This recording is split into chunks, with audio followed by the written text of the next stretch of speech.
अब दया सिंह जी, आपको प्रसन्न होना चाहिए कि इतने सारे शिव भक्त जब एक साथ बैठकर श्री शिवाय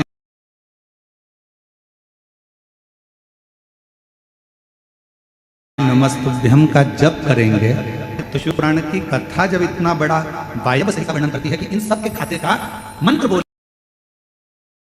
वाले मंत्र में से एक अंश यजमान के खाते में चला जाता है तो उसका पुण्य प्रबल होता जाता है। और यजमान के पास में जो पुण्य एकत्रित हुआ, थोड़ा ध्यान से सुनना, बहुत सावधानी की कथा है। मान लो तुम्हारे भजन करने से यजमान के पास कोई पुण्य एकत्रित हो गया, यजमान उस पुण्य को किसको दे रहा? अब हाथ उठाकर आपके घर के लोगों ने अगर किसी ने व्रत किया हो तो ऐसा हाथ हिला कराए, चलो ठीक है अब रख लो, अब टेंशन मत लो। अब जितने लोग हाथ उठाए कि हमने व्रत करा है तो तुम भी हाथ उठा देना कि हमने उनके मुख का दर्शन करा है जिन्होंने व्रत किया, जिन्होंने व्रत किया। शिव महापुराण की वायव्य संहिता कहती है शिवरात्रि का व्रत, सोमवार का व्रत, सोमवार की अष्टमी का व्रत, प्रदोष का व्रत,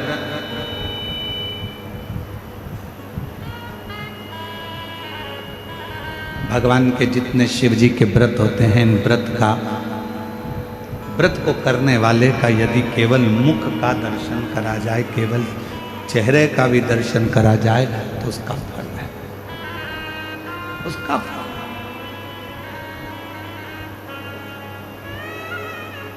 जैसे शिव महापुराण की विद्येश्वर संहिता में लिखा है कि श्री शिवाय, जम के बोलो जरा, श्री शिवाय नमस्ते।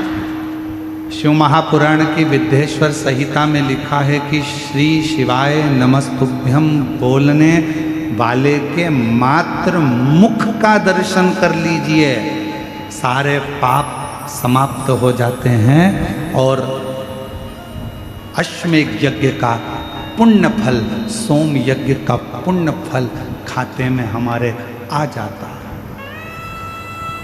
अश्वमेध यज्ञ का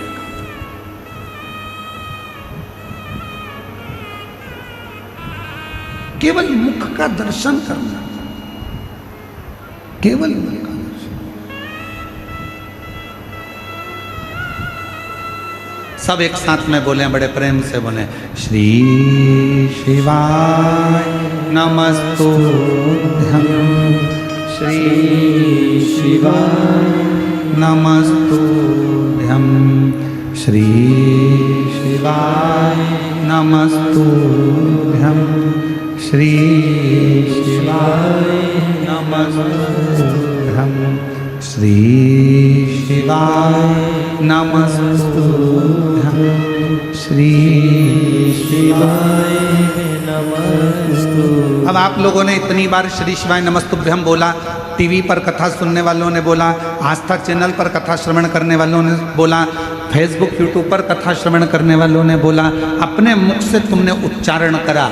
तुम जिस गली से, जिस मोहल्ले से, जिस कॉलोनी से, जिस नगर से, जिस क्षेत्र से निकल कर जाओगे, और जिस क्षेत्र से आप निकल कर जाओगे, जिस गली से आप निकल कर जाओगे, जिस मोहल्ले से आप निकल कर जाओगे, जिस कॉलोनी से आप निकल कर जाओगे, आपके मुख का दर्शन जितने जितने लोग करेंगे, आपके चेहरे का दर्शन जितने जितने लोग करेंगे, आपके मुख का दर्शन जितने जितने लोग करेंगे, वो सब ना जाने कितने पापों से छूट जाएंगे और अश्वमेध यज्ञ का फल आपकी जिंदगी में प्राप्त होता चलेगा। कितना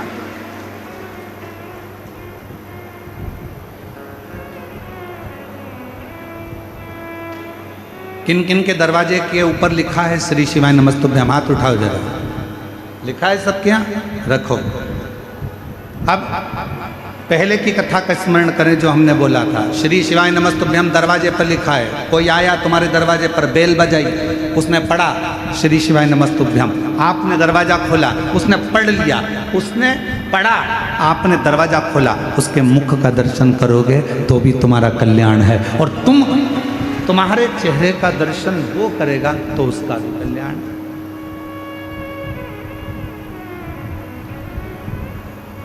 दोनों का कल्याण, दोनों।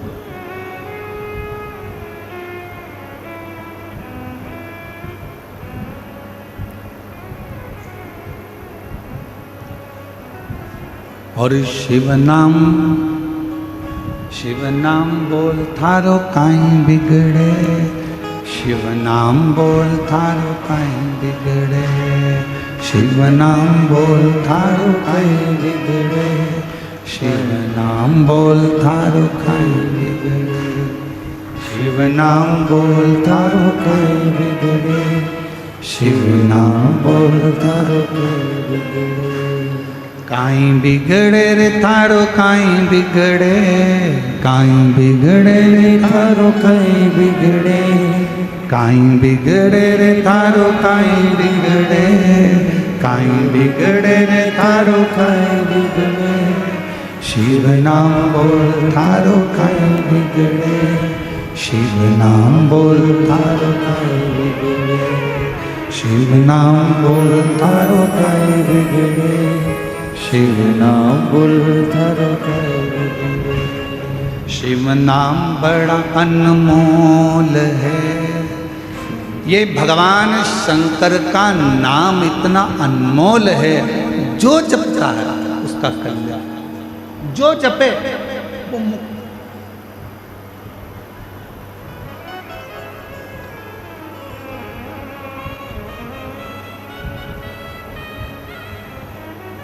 प्रयागराज कौन कौन गए? हाथ उठाओ जो लोग प्रयागराज गए हो। प्रयागराज के दशमेश घाट पर एक भगवान शंकर का मंदिर है।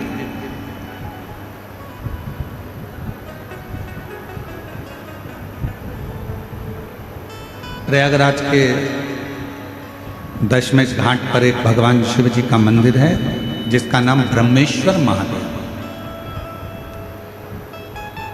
कौन से महादेव हैं? ब्रह्मेश्वर। जम के बोलो एक बार। ब्रह्मा जी के नाम से हैं इसलिए उनका नाम है ब्रह्मेश्वर महादेव। सभी लोग एक बार मुख से वापिस बोलो ब्रह्मेश्वर महादेव। प्रयागराज के दशमेश घाट पर ब्रह्मेश्वर महादेव। शिव महापुराण का प्रसंग कहता है जब भगवान ब्रह्मा और भगवान विष्णु जी ने एक बड़े से पर्वत का घुमाना, उस पर्वत को प्रारंभ करा। शिव को जानने के लिए, भगवान शंकर को पहचानने के लिए, शिव को जानने के लिए उस पर्वत को जब घुमाना प्रारंभ करा तो एक शिवलिंग की आकृति उस पर्वत में से प्रकट।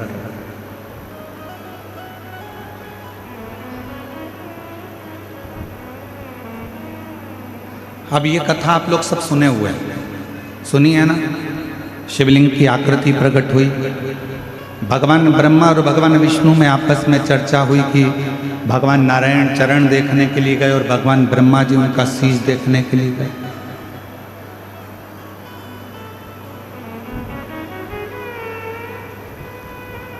भगवान नारायण को भगवान शिव जी के चरण नहीं मिले और भगवान ब्रह्मा जी बढ़ते चले गए, बढ़ते चले गए, बढ़ते चले गए। उनको जब शीश नहीं मिला तो केतकी का फूल लिया है, गौ माता को लिया है। आखिरी में भगवान नारायण के सामने आ गए।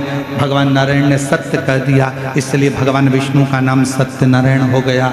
और केतकी के फूल ने झूठ बोला तो उसको श्राप लगा, गौ माता ने झूठ बोला तो उनके मुख को श्राप लगा, और भगवान ब्रह्मा जी ने झूठ बोला तो उनका सिर कटा। ये कथा आप और हम सुन चुके, स्मरण कर चुके।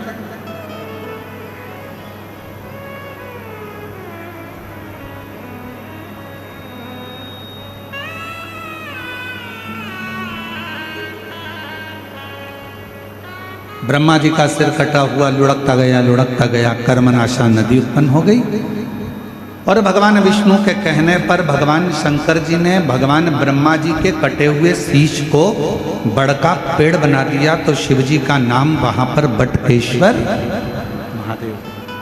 दोनों हाथ उठाकर एक बार प्रेम से बोलो, बटकेश्वर महादेव की हर हर महादेव।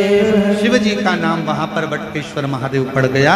ये पवित्र कथा आप और हम शिव महापुराण में श्रवण करते आए हैं। आज जो प्रसंग चल रहा है श्रावण की इस कथा का,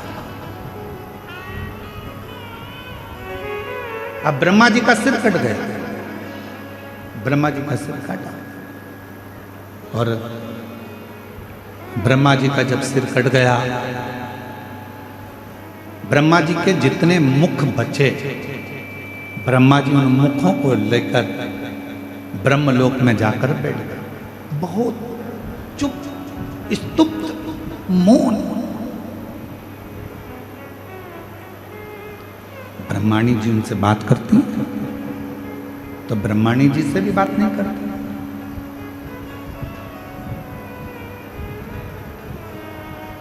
सबने पुकारा, ब्रह्मा जी से बात करने के लिए आए, पर ब्रह्मा जी किसी से बात ही नहीं करते।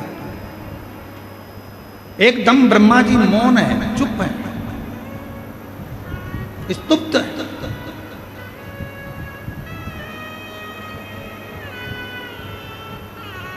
और फिर निवेदन है, ब्रह्मा जी ने एक झूठ बोल दिया था, इसलिए उनका शीश कटा, इसलिए शीश कटा था। यह मृत्यु लोक है। शिव महापुराण की कथा कहती है, इस मृत्यु लोक में, पृथ्वी पर कलिकाल में जो तुम बीज बोओगे वही तुम्हें काटना पड़ेगा। तुम किसी की निंदा करोगे तो कोई तुम्हारी भी निंदा करेगा। तुम किसी पर कीचड़ उछालोगे तो एक ना एक दिन तुम पर भी कीचड़ उछलेगा। तुम किसी का अपमान करोगे तो एक ना एक दिन तुम्हारा भी अपमान होगा। तुम किसी के लिए गाली दोगे तो वो गाली तुम्हारे पास भी आएगी। तुम किसी को अपशब्द कहोगे तो पलट कर वो अपशब्द तुम्हारे पास आएगा। तुम किसी को बद्दुआ दोगे, एक ना एक दिन वो बद्दुआ तुम्हारे पास भी आएगी। तुम किसी का अपमान करोगे, एक ना एक दिन तुम्हारा भी अपमान होगा।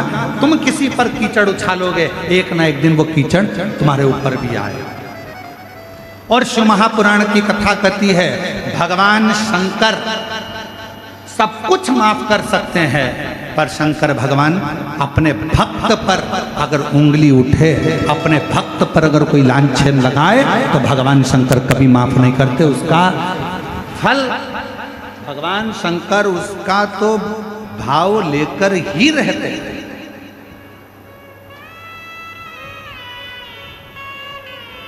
और फिर निवेदन करूं, छत्तीसगढ़ की इस पवित्र भिलाई की भूमि से, जयंती स्टेडियम से, शिव के भक्त को खुद जवाब नहीं देना चाहिए। आप शंकर जी के भक्त हो ना, कोई आपको गाली दे रहा है ना, कोई आपको अपशब्द कह रहा है ना, कोई आपको ताना दे रहा है ना, कोई आप पर इल्जाम लगा रहा है ना, कोई आपको अपशब्द दे रहा है, बहुत ताने दे रहा है, बहुत बद्दुआ दे रहा है, बहुत गाली दे रहा है, आप उसका जवाब मत दीजिए, क्योंकि शिव के भक्त कभी जवाब नहीं देते, शंकर के भक्त जवाब नहीं देते। पर शंकर के भक्त जो शिव का भक्त है, उसका जवाब स्वयं देव अधिदेव महादेव शंकर एक ना एक दिन देता जरूर है। स्वयं शिव देते, स्वयं शंकर देते, स्वयं करुणा सागर देते।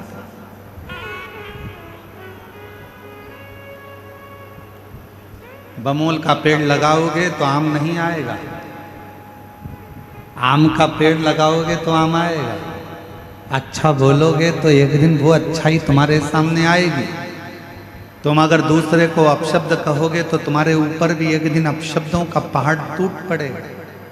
शिव जवाब जरूर देते।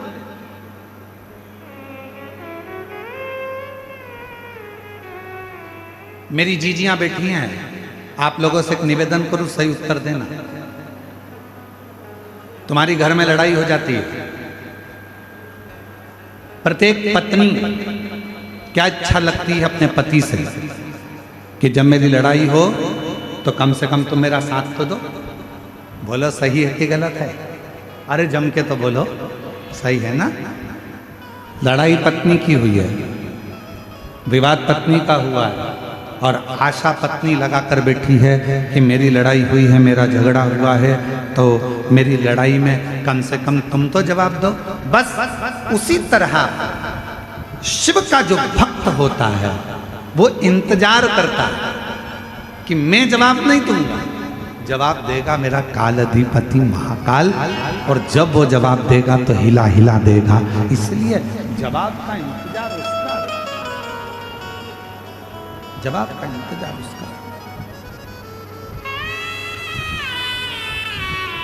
और देख लिया संसार हमने, देख लिया सब मतलब के यार हमने, देख लिया झूठे नाते झूठे रिश्ते, झूठे नाते झूठे रिश्ते, झूठा है संसार हमने देख लिया सब मतलब के यार हमने देख लिया। आप अच्छा करिए, आपको अच्छा मिलेगा।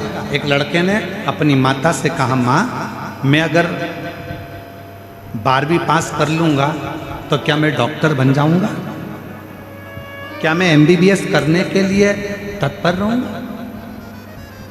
माँ ने कहा MBBS करने के लिए कितनी तैयारी करना पड़ती है, कितना एग्जाम देना पड़ता है, और इतनी परीक्षा देगा तब जाकर तो डॉक्टर बनेगा। माँ क्यों ना मैं एग्जाम दूं और तैयारी भी मैं घर में ही करूं। माँ ने कहा बेटा उसके लिए तो कोचिंग करना ही पड़ेगी। माँ वो सियोर वाला महाराज कहता है कि अगर अच्छे से पढ़ाई करो, मेहनत करो, अच्छा परिश्रम करो, अच्छा कर्म करो तो मंजिल मिलती जरूर है। वो बच्चे ने पत्र लिखा,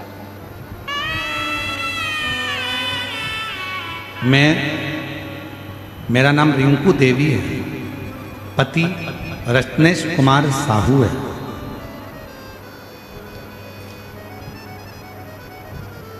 मैं भिलाई के चनौदा की रहने वाली हूँ। गुरुजी मेरा भाई इंद्रजीत कुमार ठाकुर,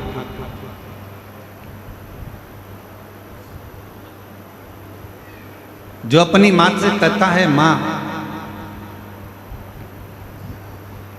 नहीं ये वाला, सॉरी क्षमा करिएगा, वो पत्र नहीं, दूसरा, वो भी पत्र नौकरी का है, परंतु ये पत्र मैं सोमनाथ साहू, पिता संतोष साहू, ग्राम सिंह देही, तहसील, जरा नाम पढ़ के बताना तुम लोग। LED पर बेरला लिखा है कि बरेला लिखा है? बेरला, ठीक है। बेरला जिला बेमेत्रा का निवासी है। कहीं बैठे हों तो हाथ हिला सकते हैं। सोमनाथ साहू, पिता संतोष साहू। एक लोटे जल का क्या महत्व होता है मैं बताना चाहता हूं। गुरुदेव आपकी कथा के पंडाल से कथा सुनकर कक्षा 10वीं से प्रतिदिन आ जाइए, आ जाओ, आ जाओ, दिख गए हो, आ जाओ, ऐसे हाथ हिला दो एक बार, ठीक है, आ जाओ, आ जाइए बेल पर। कक्षा 10वीं से प्रतिदिन बाबा के मंदिर जाना, एक लोटा जल चढ़ाना, बाबा के मंदिर की सफाई करना। गुरुजी मेरा बेटा कहता है कि माँ क्या मैं डॉक्टर बन सकता हूँ? मैंने कहा कि थोड़ा कोचिंग करना पड़ेगा, एग्ज़ाम की तैयारी करना पड़ेगी।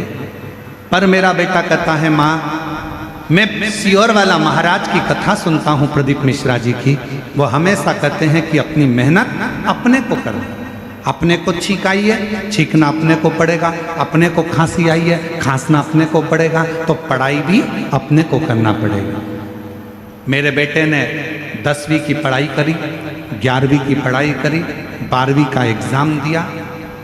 गुरुदेव इसी भिलाई की इसी कथा में बाबा से विनती कर कर गया, खूब सेवा करी, और बाबा की ऐसी कृपा हुई गुरुदेव कि आज मेरे बेटे ने घर में रहकर बिना कोचिंग के शिव पर विश्वास कर कर, भरोसा कर कर नीट की परीक्षा पास कर ली। और मेरे बाबा ने ऐसी करुणा करी कि आज मेरा बेटा सिमसा के मेडिकल कॉलेज बिलासपुर में एडमिशन मिला और मेरा बेटा डॉक्टर की पढ़ाई, MBBS की पढ़ाई कर रहा है। शिव शिव है। आपकी मेहनत के आगे, आपकी कर्म के आगे, आपकी मेहनत के आगे परमात्मा को भी आकर आशीर्वाद देना ही पड़ता है। मूल है आपका मेहनत, आपका परिश्रम।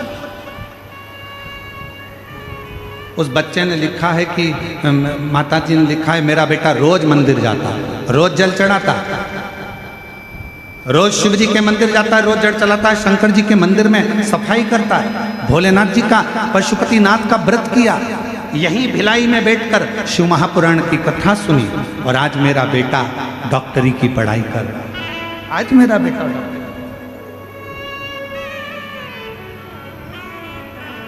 नीट का एग्जाम क्लियर करने के लिए यहाँ पर बहुत सारे लोग बैठे होंगे। ईमानदारी से बोलना, लोग कोचिंग करते हैं कि नहीं करते? जम के तो बोलो जरा।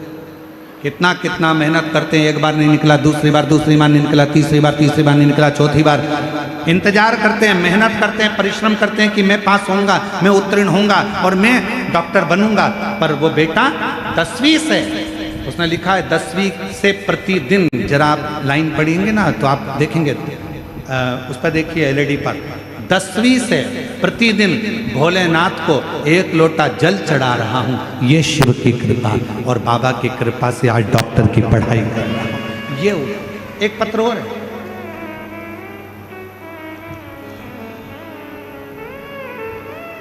मेरा नाम, मैं भिलाई के चरौंदा की रहने वाली हूँ। मेरा नाम रिंकू देवी है, पति रत्नेश कुमार साहू है। गुरुजी बाबा का मैं क्या गुणगान करूं। मेरा भाई इंद्रजीत कुमार ठाकुर, आ जाइए, आए हैं, आ जाओ आ जाओ आ जाओ। ठाकुर का नौकरी नहीं लग रहा था। हमने हमारे भाई से कहा, सियोर वाला बाबा कहता है सारी समस्या का हल 1 लोटा जल। तू मंदिर जाया कर, शिव जी को जल चढ़ाया कर, शिव मंदिर की सफाई करा कर। और मेरे भाई ने मेरा कहना मानकर पशुपतिनाथ का व्रत करा और टीवी के सामने बैठकर कथा सुनी, और बाबा की कृपा से आज मेरे भाई ने BPSC टीचर की नौकरी, मेरे भाई को सरकारी नौकरी प्राप्त हो गई। मैं बाबा को यहाँ प्रणाम करने के लिए आए हैं। गुरुदेव, बाबा बाबा है, शिव शिव है, और तेरी कृपा बिना न जिले